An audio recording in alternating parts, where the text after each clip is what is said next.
Et on se retrouve donc pour l'invité du jour, et ce soir c'est Frédéric Pécharman qui est avec nous. Bonsoir. Bonsoir. Alors vous êtes membre d'Homo Donneur. Alors avant de commencer cette émission, est-ce que vous pouvez nous expliquer ce qu'est Homo Donneur ? Homo Donneur, c'est un collectif que nous avons créé l'été dernier, suite à l'action déjà entreprise, consécutive à mon exclusion du don de moelle osseuse pour homosexualité. D'accord, alors on va essayer de commencer l'histoire par le départ. Ça commence le 15 mai 2009. Oui. Vous recevez une demande pour faire un don de moelle osseuse. Oui. Vous répondez en disant que vous êtes homosexuel. Et là, on vous dit que finalement, c'est pas possible. Exactement. Donc, ils m'ont appelé par téléphone. Vu qu'avant j'étais hétérosexuel, ils m'ont dit est-ce que tu es toujours motivé, en bonne santé? Je dis oui, tout ça. Et j'ai repensé à mon exclusion récente du don de sang. Et je leur ai dit au fait, est-ce que l'homosexualité pose problème au don de moi là? Et elle me dit aïe, je suis obligé de vous rallier des fichiers. C'est en vertu de l'arrêté du 12 janvier 2009, on ne peut pas vous prélever. D'accord, alors là, quelle a été votre première réaction quand vous avez reçu ça? Une forte colère. Je me suis retenu de ne pas insulter la personne que je connaissais, qui plus est, mais elle a voulu m'expliquer les raisons soi-disant scientifiques. Je lui ai demandé gentiment de se taire et de me laisser parler. En plus, quand on sait que le don de moi, là, on a une chance sur 1 million de trouver un donneur compatible, c'est de la non-assistance à personne en danger. Donc là, c'était une colère sur le moment, et une colère que j'ai transformée par la suite en une action constructive. Ouais. Je ne pouvais pas rester là à faire une crise de colère. Et non, il faut modifier la chose, et c'est ce qui a entrepris depuis l'été dernier, et qui continue encore aujourd'hui, et qui continuera les mois, les années à venir, puisque c'est un travail de longue haleine. Voilà, tant que ça n'a pas changé en tout cas. Oui. Ouais. Quels ont été les mots de cette personne exactement? Comment il vous a expliqué la chose? Alors elle était très ennuyée puisqu'elle me connaissait. Elle sait que j'ai fait des études de biologie, donc elle m'a dit oui, c'est le principe de précaution, mais sachez qu'au sein de l'agence de biomédecine, nous sommes partagés. Un comité d'experts doit se réunir. Elle a essayé de... Voilà, peut-être qu'elle-même, elle pense que c'est une absurdité. Ouais. Ils sont nombreux. Vous l'avez compris, ou vous avez réussi à le comprendre, ce qu'on vous a dit, ou pas finalement, ou toujours pas? Ah non, pour moi c'est incompréhensible, c'est une absurdité. Voilà. C'est-à-dire que vous ne l'avez pas compris ce jour-là, et il y a eu cet énervement, voilà, cette colère, vous en avez fait part, et maintenant, même avec le recul, vous ne comprenez toujours pas qu'on puisse vous dire ça? Non mais même ça ne date pas de l'an passé. Oui. Bien avant, quand j'étais hétéro-donneur, j'avais créé une association de donneurs de sang sur les universités toulousaines. Je siégeais au conseil d'établissement de l'EFS, établissement français du sang, et on avait déjà débattu de cette question depuis 2002. Donc les arguments ont été échangés depuis longtemps. Mon point de vue est arrêté depuis longtemps sur ce sujet. Alors vous avez dit de par vous-même que vous étiez devenu homosexuel. Est-ce que les médecins le demandent ou doivent le demander aux personnes qui viennent Alors, dans le questionnaire médical, il est stipulé que les hommes ayant des relations sexuelles avec des hommes sont exclus du don. Et les gens sont invités à la signaler au médecin. Voilà, la question n'est pas posée de façon abrupte, êtes-vous homosexuel? Mais les personnes sont invitées à le dire. D'accord. Ce qui est un petit peu hypocrite aussi. C'est là qu'il y a le problème d'ailleurs, c'est qu'aujourd'hui pour donner, il y a certaines personnes qui vont le cacher et ça peut créer des problèmes par la suite. Tout à fait, il y a je sais, beaucoup d'homosexuels, quelques-uns m'ont dit il fallait pas le dire, moi je continue à donner et il n'y a pas de problème. Et moi je dis que si, il y a un problème. Le don du sang, c'est une relation de confiance entre le donneur et le médecin. Et il se peut que ces homosexuels qui donnent sans dire leur homosexualité, ils aient pris un risque sans le savoir et qu'ils le fassent partager au receveur. Pour moi, c'était inacceptable de cacher, en plus que c'était couvert, c'est toujours couvert par le secret médical. Par conséquent, il n'y a rien à cacher. C'est une question de confiance, c'est primordial pour la sécurité institutionnelle.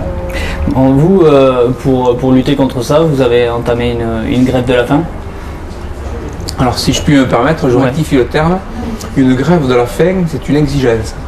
C'est je reprendrai mon alimentation si et seulement si j'obtiens tel truc. Je préfère employer le terme de jeûne. Pourquoi jeûne? C'est bon, j'arrête de m'alimenter, je suis libre à tout moment d'arrêter, et je n'ai pas l'intention de mourir pour mes idées, mais plutôt de vivre pour mes idées. Et ensuite, le jeûne, c'est une incitation à la réflexion. Il y a là un sujet qui pour moi me paraît fondamental, et de par mon action, je propose aux citoyens la réflexion sur ce sujet. Alors le but, c'est de médiatiser, on est bien d'accord, hein. Ah mais absolument, Voilà, si je suis là avec vous aujourd'hui, c'est bien pour ça. Voilà, le but c'est d'arriver à toucher le maximum de personnes grâce aux médias. Et c'est la deuxième grève, enfin jeûne, hein, on va l'appeler jeûne. C'est la deuxième jeûne que vous faites. Oui. Le premier, vous avez fait 40 jours, c'était l'année dernière. Oui. Et là, vous en êtes au 27e jour. Oui. Alors comment ça va? Ça va comme au bout de 27 jours, avec 12 kilos en moins. Bon, j'ai, on va dire maintenant l'habitude.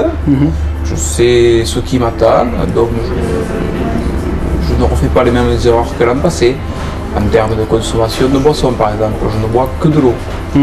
Vous êtes soutenu dans votre démarche, voilà, Oui. Il y a des personnes qui vous suivent, qui vous soutiennent. Nous avons prioritairement Jean-Luc Romero, qu'on ne présente plus, qui, dès le premier jeûne, c'est lui-même qui a fait la démarche de m'appeler, de savoir comment j'allais et de soutenir notre action.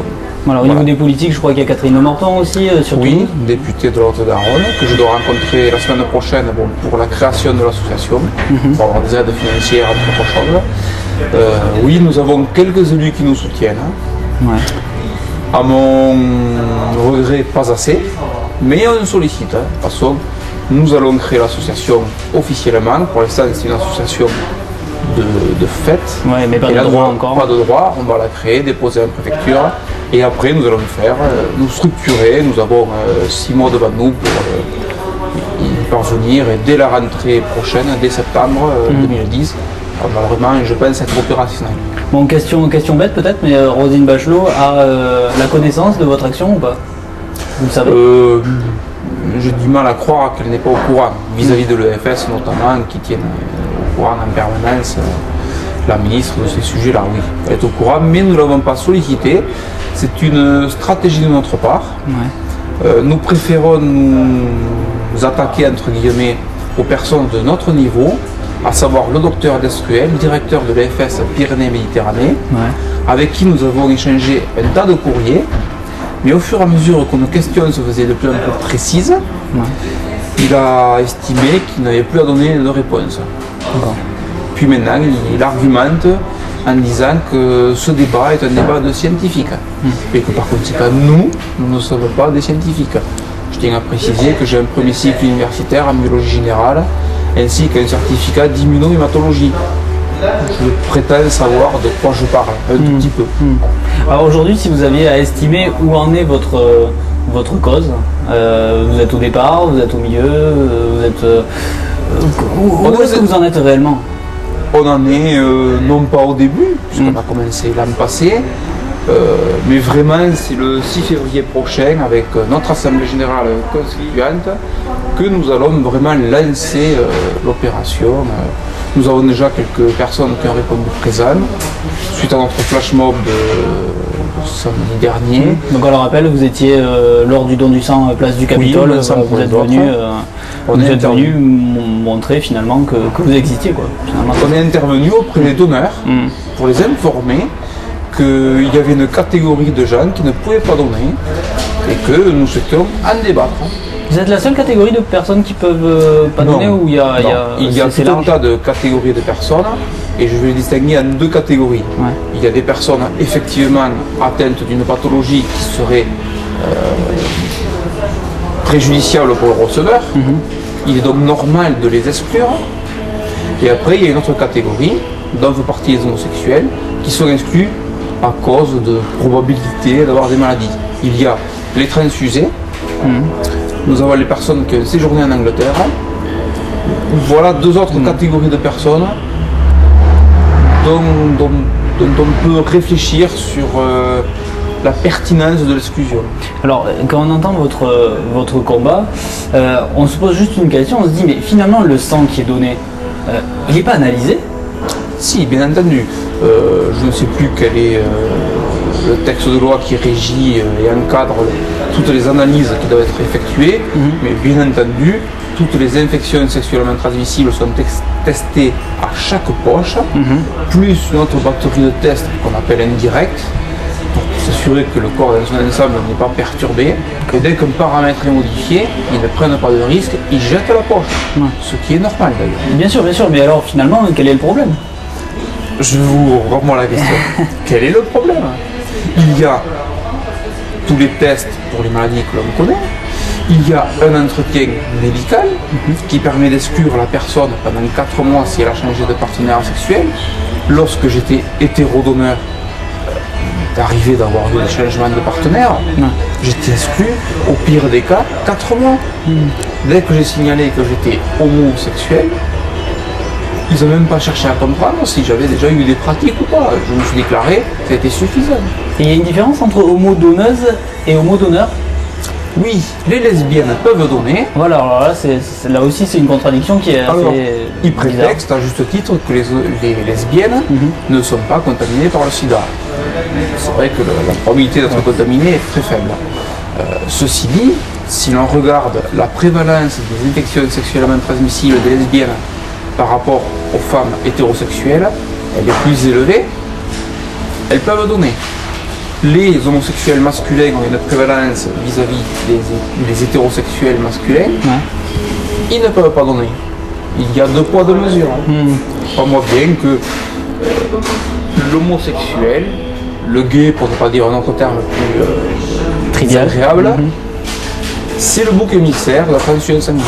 Il faut savoir qu'on a eu l'affaire du sang contaminé et désormais les experts et les ministres ne prennent plus aucun risque. Avant, ce fut un temps où les ministres étaient responsables mais pas coupables. Désormais, ils sont irresponsables. Ils ont transféré leur responsabilité aux experts, lesquels n'ont pas envie d'assumer la responsabilité pour lesquelles ils n'ont pas été élus. Et donc, ils prennent toutes mesures débiles, dont fait partie le principe de précaution. Bon, avant de terminer, parce qu'il va falloir se quitter, juste une question qui me paraît essentielle. Vous luttez contre cette forme d'exclusion dont vous êtes victime, ou vous luttez pour dire bon ben voilà, on en a besoin de sang, on a besoin de plaquettes, et pourquoi moi je peux pas donner? Finalement, c'est où est-ce que vous vous placez entre les deux? On n'est pas entre les deux, on est très clairement pour les malades. Il y a un tas de sujets pour lesquels les homosexuels militent pour leur cause, on va dire, mais là ce n'est pas pour dénoncer notre mise à l'écart. Ce n'est pas de l'homophobie, du tout. Donc ça vous l'avez rayé, ça, c'est pas de l'homophobie. Ce n'est pas de l'homophobie, c'est de l'absurdité. D'accord. Et c'est de l'absurdité cruelle, d'autant plus qu'il y a des personnes qui meurent par manque de sang. Alors l'OFS va vous dire que non, mais qui nous cite les chiffres. La France, il faut savoir que la France est le pays d'Europe qui transfuse le moins. Le taux pour 1000 habitants, je ne le sais plus, mais il est parmi les plus bas d'Europe. Ils nous font un procès à charge, mais on n'a pas l'instruction à décharge. C'est scandaleux. Bon, ben on va se quitter là-dessus. Juste une dernière chose, cette grève de la faim, on le répète, 27 jours, elle va durer jusqu'à quand? Alors je n'ai plus d'impératif à tenir, je n'ai pas 40 jours à faire comme l'an passé pour prouver ma crédibilité, ma détermination.